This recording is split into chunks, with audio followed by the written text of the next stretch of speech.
さようなら。私に高すぎます。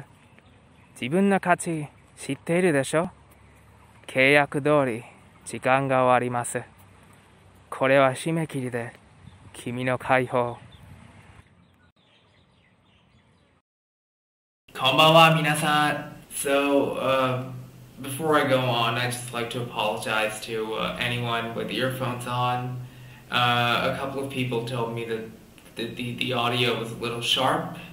I found that it was fine for me, so since under the circumstances I can't change my mic, I'd just like to apologize and maybe try turning the volume down and see if that helps.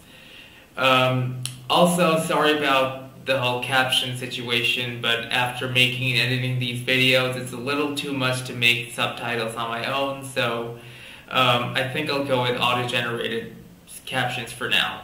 But nevertheless, let's get into it. I'm going to talk about the popular manga, which is set to get an anime adaptation soon, Shuumatsu no Valkyrie, aka Record of Ragnarok, or Valkyrie of the End. You've probably heard of it. For those of you who don't know, the story is about gods and men fighting in one-on-one battles. It's a fighting manga.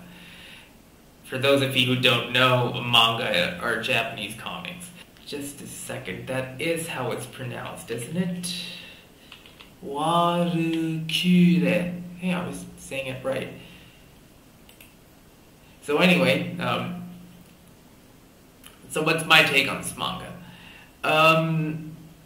I just have one central issue with it that I could probably talk about for a few minutes. But let me talk about the premise first. So more on that. So the plot begins in Valhalla, which is this representation of heaven, let's say, and it's something like a parliament. The scene that we come upon at first, where deities and gods from every pantheon, mythology, and history even are seated in the same room. I'm not exactly sure how it's pronounced in Japanese, but doesn't matter. Let's call it Valhalla. Now, I mean, so far so good, right? And yes, Zeus is at the center. Zeus from Greek mythology is chairing the session, as it were, and it's decided that humanity must be destroyed. And a single Valkyrie, or Valkyrie, I mean, same word, just pronounced in Japanese, intervenes on behalf of all mankind and proposes something which is set out in a book of law by the gods themselves, called Ragnarok, wherein humanity can fight for its survival in a very literal sense. Representatives from humanity can fight representatives from the gods in one-on-one death matches, as it were, battles to the death. Now, of course, this sounds exciting, and certainly, I mean, is this really the place to talk about this? But let's say I haven't quite gotten around to buying all the volumes. Have any of us really? So anyway, I haven't quite gotten around to buying all the volumes. By the way, forgive me if I don't keep making eye contact. I'd like to look at my beautiful face on screen. So anyway, but so far the fights have certainly been interesting. We've seen the famous mythological characters like Zeus and Hercules, both Greek, and we've even seen unusual entries on the human side, like Jack the Ripper. But my issue is, well, maybe a little different. Let's say a little more broad. And again, at this juncture, I would like to apologize to anyone listening with earphones. I am sorry. So anyway, this actually is a recurrent problem, in my opinion, in a great deal of Japanese popular media in general. I mean, it's not just manga, but also, say, video games and visual novels.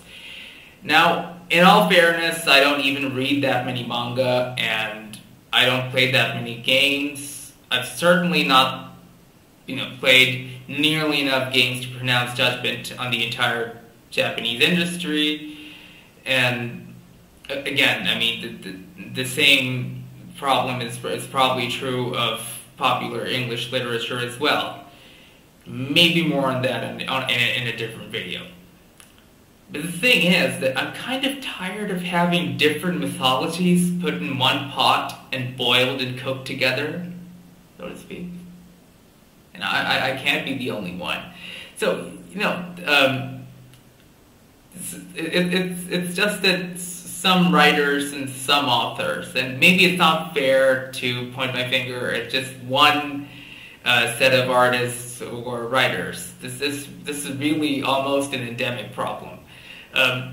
Maybe some people think it's okay to flip a few pages on a book of mythology or even an encyclopedia, what have you, and take characters that they find interesting and put them together. But is that really the only way to write something? And the biggest problem with this whole method of constructing a fictional world, of world building as it were, is that a large number of things just don't make sense. So the intention here isn't to give out spoilers for Shuumatsu no Valkyrie. Certainly, as soon as the anime comes out, and everyone will be free to enjoy it. I'll just say this. It makes next to no sense that humanity would be destroyed by the gods. But maybe that's something that I would like to come to a few minutes later. Let's start with this. What are Zeus and Odin doing in the same room?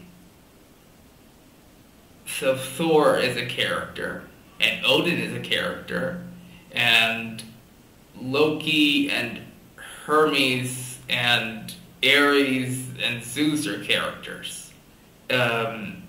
It's not very clear when exactly everything is happening. It's supposedly at the end of history. Oh man, I said it. So it's supposedly at the end of 7 million years of humanity's existence somehow. But, okay, but anyway, so somehow every pantheon is present. I don't know. I mean, there are gods in the stands and in that parliament room as well, as I mentioned, who seem to belong to Indian mythology, Egyptian, what have you. And again, I'm not an expert, so I can't say. But how does all of this work together? Where are these gods coming from? What is the nature of their godhood? Do they get stronger when people worship them? Do they just exist like animals? What makes them tick exactly? What is the necessity for them to be gods at all? Are they, I don't know, in a meaningful sense set apart from humanity? I mean, yes, they are. I mean, in the manga, they're clearly supernaturally powerful. They have divine weapons. There's even the scene of Ares descending from the sky. But does any of that make complete sense? I mean, who are all of these gods? They're quite real in a material sense. They have infirmaries and the medical practices and such. So they seem to be.